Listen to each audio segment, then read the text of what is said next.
Hey there, I'm Julian. I've always been skeptical of those spooky stories that grandparents or neighbors tell to scare kids. But what I'm about to share made me question everything. It happened a few years ago during a visit to the small town where my grandfather grew up. To this day, I can't explain it. I decided to spend a summer at my grandfather's house. The town felt like it was stuck in time. Adobe houses, dirt streets, and an eerie silence that was sometimes comforting but other times gave me the creeps. When I arrived, something felt off. The townsfolk looked at me strangely. My grandfather was happy to see me, but he seemed more reserved than usual. He talked about the usual stuff, the heat, the crops, the neighbors, but he avoided mentioning one thing, the well. One afternoon, I saw the well for the first time. It was in a corner of the old square, surrounded by weeds and hidden between trees.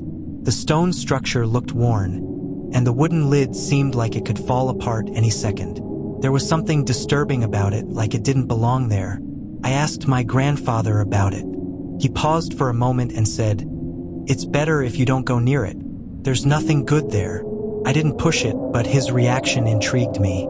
That night, I couldn't sleep. I heard a low, rhythmic murmur. I looked out the window, but everything was dark. I told myself it was just the wind or the crickets. The next day, I decided to take a walk. The neighbors seemed more reserved, even hostile. An older man stared at me, then turned away. Later, an older woman selling bread in the square whispered to me, "You heard the chants." I was surprised and told her I didn't know what she was talking about. She insisted, "Those voices are not for you. Stay away from the well." She left quickly, leaving me even more confused. That night, the murmurs returned, but clearer this time. They were voices almost like a chant. I got up, put on my shoes, and followed the sound to the well. When I got there, I felt a shiver. The well seemed darker, like it was absorbing the moonlight. I knelt down and tried to move the lid, but it was too heavy. Then I smelled something strange. Earth, decay, and something else I couldn't identify. Suddenly, I heard a sharp knock from inside the well, like something was hitting the stone walls. Felt like something was climbing up. I got goosebumps and ran back to the house. My grandfather was waiting at the door, looking serious and almost angry. He said, "I warned you not to go near it. Now you're not a stranger to them anymore." The next day, things got even stranger. The townspeople avoided me, and some seemed to be following me. I felt their stares on my back. I tried to talk to my grandfather, but he just told me to stay inside until my visit was over. That night, I had a nightmare that seemed to go on forever. The murmurs were back, but now they were inside my head. Something was dragging me towards the well. I ran, but something was pulling me. When I got closer, I saw human figures around the well, moving slowly, almost floating. When dawn broke, I decided it was time to leave. I told my grandfather I needed to go back to the city, but he just said, "No matter where you go, you're already marked." I left anyway, trying to ignore his words, but they stayed with me. Over the next few days, back in the city, I started noticing strange things. Sometimes at night, I'd hear those soft murmurs again. I kept having the same nightmare about the well. I never found out what the well meant or what the chants were, but I'm sure something dark lives there. Or maybe something very sinister happened there, leaving a negative energy waiting to be unleashed. If you're enjoying the video, please subscribe to the channel for future videos, and like and share with your friends.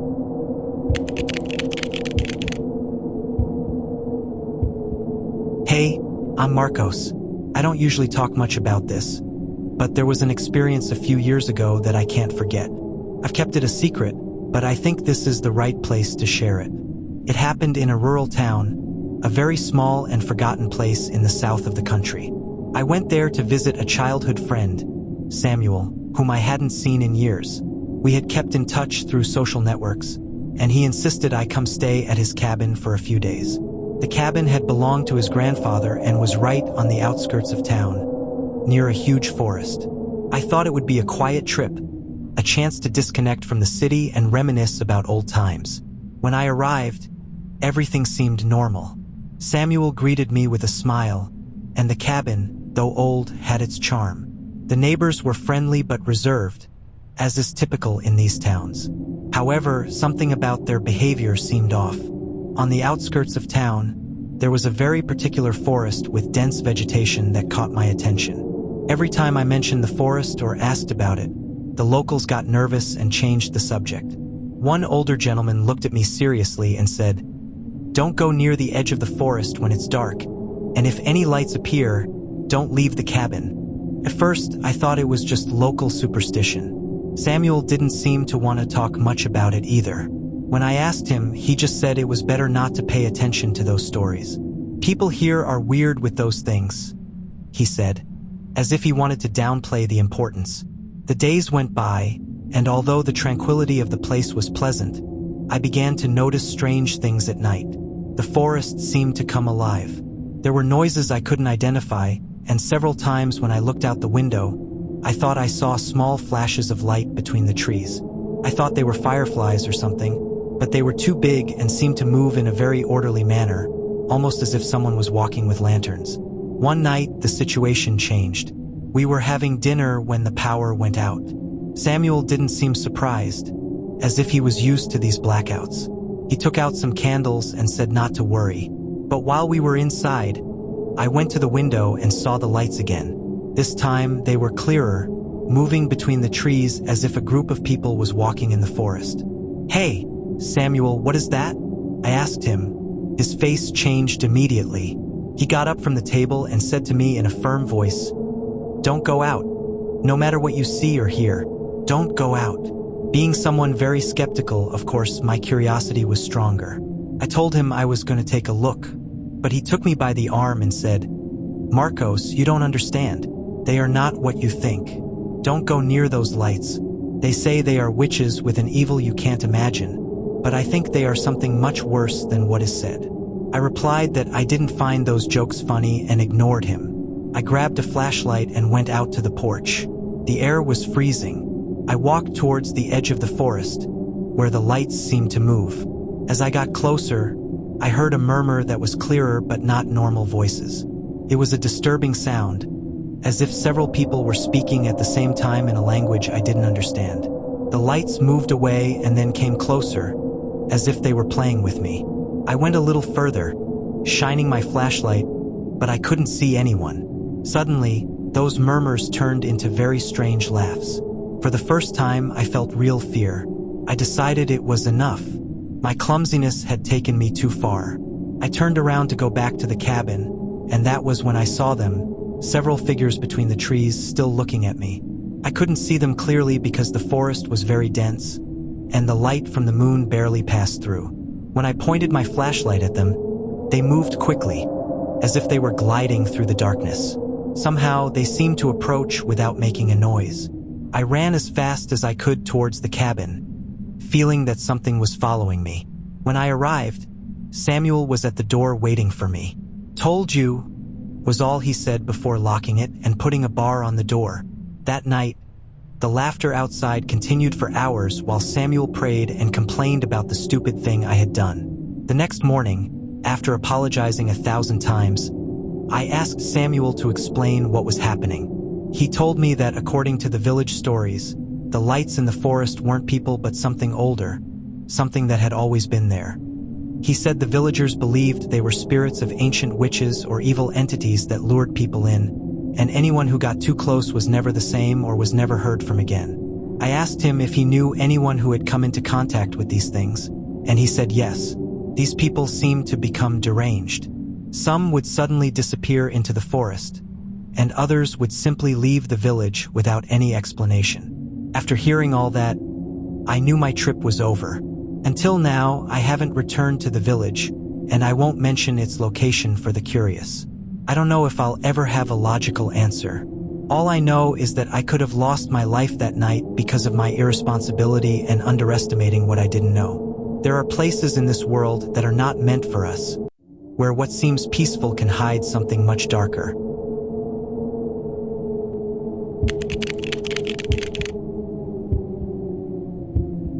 Hey there, I'm David, and I work as a geologist. My job has taken me to many remote places in Mexico, sometimes spending weeks in isolated areas. And although there are always challenges, I love what I do. What I'm about to tell you has nothing to do with rocks or mountains, but with something I experienced on one of those trips that left a scar that won't go away. This happened a few years ago when I was assigned to study a mountainous region in the south of the country. There was a small indigenous village on the slopes of a mountain that was supposed to be my base of operations. I arrived early one morning after a long dirt road trip. It was a quiet place with adobe houses and tin roofs, surrounded by trees. The inhabitants were friendly. Although reserved, they greeted me with a slight nod and few words. From the beginning, I noticed something strange. Although they were friendly, they avoided talking about certain things, especially the mountains. They told me that I could explore almost everything except a specific area that they called the Forgotten Path. According to them, that place brought misfortune. They didn't give me any more details, but they made it clear that I shouldn't get closer. I'm not someone who believes in superstitions, so at first, I didn't think much of it. However, my curiosity grew over time. Every time someone mentioned the trail, they would change the subject or just stay quiet. But that only made me want to know more. One afternoon, while I was looking through some maps, I saw that there was a marked area close to where they said the Forgotten Path was. It was at an interesting elevation, perfect for collecting samples. I decided I would go exploring, even though I knew the locals wouldn't approve. I didn't say anything and set off early the next day with my gear. The path was tricky, with dense vegetation and barely visible trails. It wasn't until after an hour of walking that I found something that gave me goosebumps. There were small piles of stones arranged in circles, as if someone had placed them there on purpose.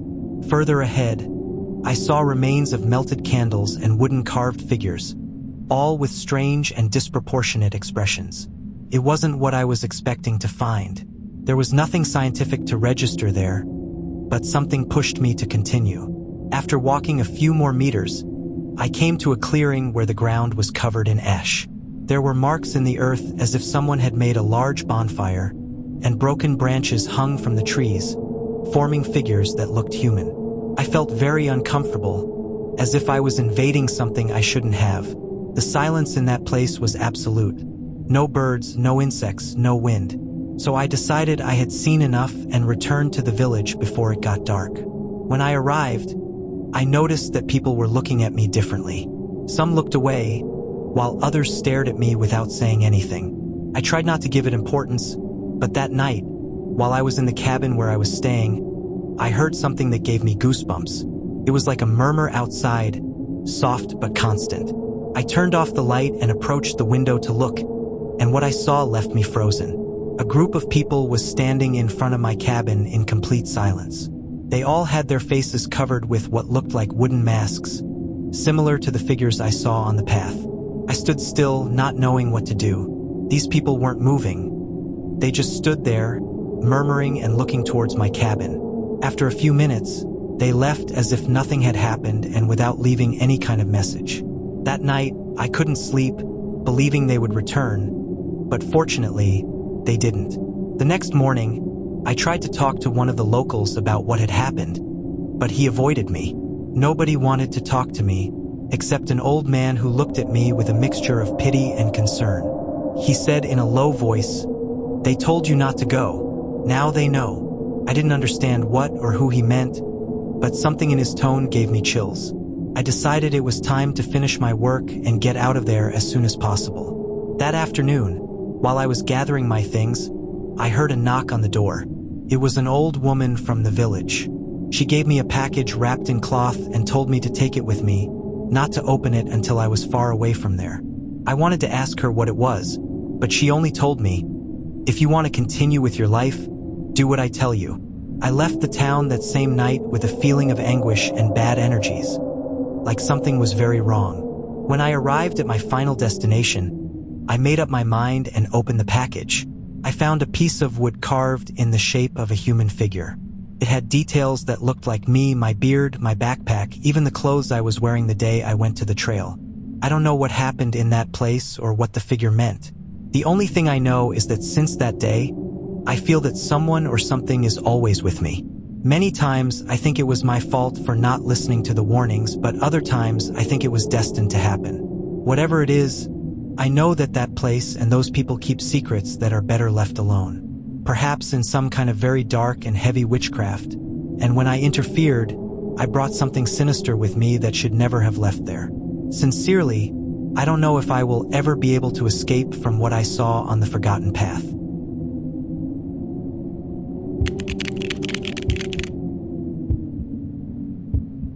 Hey, I'm Hector. I've always been a person who enjoys traveling.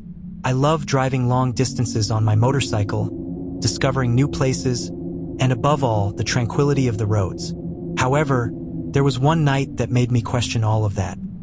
An experience that I still find hard to tell because every time I do, I relive that fear. This happened a few years ago when I was traveling along a rural route in the center of the country. My plan was to visit several small towns and then find a nice place to camp. But, as usually happens, things didn't go as planned. That afternoon, I was driving through a huge plain. It was one of those areas where you can see kilometers and kilometers without any trees, just grasslands and some fences. The sun was setting, and the road seemed endless. I knew I had to find a place to spend the night because there was no way to get to the city before dark. I saw an old, almost illegible sign indicating the entrance to a town. I decided to turn off to look for somewhere to sleep. When I arrived, I found an almost uninhabited place. There were a few scattered houses, all old and battered. There were no lights or people walking down the streets, just a couple of older men sitting outside a small store. I approached them and asked if there was somewhere I could stay. They looked at me in a strange way, as if my question seemed absurd. One of them pointed towards the plain and told me that if I wasn't afraid, I could take refuge in an abandoned house that was a few kilometers away. He explained that it wasn't a comfortable place, but at least I would have a roof to spend the night.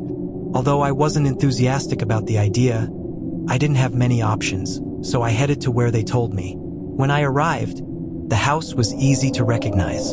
It was completely alone in the middle of the plains, with cracked walls and a half-collapsed roof.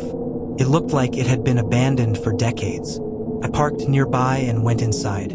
There wasn't much, just a couple of old pieces of furniture, a broken table, and dust everywhere. But at least it was dry and seemed safe. I took out my backpack and got ready for the night. I turned on a small flashlight I had with me and tried not to think about how disturbing it was to be completely alone in such an isolated place. First, everything seemed calm. I heard the sound of the wind moving the grass outside and every now and then some noises that I thought were animals. But as the night progressed, I started to feel strange.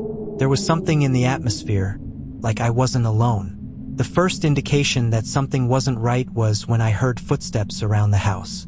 At first, I thought they were coyotes or some other animal, but the footsteps were too heavy, very rhythmic, as if someone was walking slowly around the place. I turned off the flashlight and stayed silent, listening to the footsteps. They continued for several minutes. Suddenly, I heard a knock on one of the walls, as if someone had pushed it hard. I approached a broken window and tried to see what was happening, but everything was dark. That's when I saw something that froze my blood. Several silhouettes moving through the grass. They didn't seem like normal people. Their movements were clumsy, as if they were dragging their feet. Some stopped and seemed to be looking at me. Although it was difficult to know for sure in the dark, I moved away from the window, trying not to make noise, and locked myself in one of the rooms of the house. Inside that room, there were strange marks on the floor, as if someone had dragged something heavy. It seemed to me that they were recent, which worried me even more. The knocks on the walls continued, and now I heard noises like animals, but I couldn't recognize any that I had heard before. I didn't know what to do. Leaving the house wasn't an option because there were strange things surrounding it, but staying there didn't make me feel safe either. I decided to gather my courage and look out the window again. But this time, the figures were closer. I could see that they were human figures, but something wasn't right about them. They were too tall, and their limbs seemed unnaturally elongated. I couldn't tell if, because of the darkness, I saw distorted shapes of what it really was or if it was some animal, but that's what I managed to see. It was then when I heard a noise behind me inside the house. I turned quickly, shining my flashlight, and I could only see one of those figures approaching me quickly. After that, I can't remember anything. It was until the first rays of light that I seemed to react from some kind of trance. When I reacted, I was sitting against the wall with the flashlight off and a knife in my hand. Everything was silent. I left the house slowly, afraid of what I might find. The strangest thing was that around the house, the grass was flattened in circles, as if something heavy had been moving around for hours. I didn't see anyone or hear any more sounds, but I just got on my motorcycle and drove back to town as quickly as possible. When I arrived, the same old men were in the store. They looked at me and one of them said, "We warned you, not all places are for staying." I didn't know what to answer them. I just wanted to get away. From then until this day, I don't know what I saw or heard that night, and I don't want to know. I just know that there are places where silence is not tranquility but a warning. Honestly, I would never set foot on that plane again.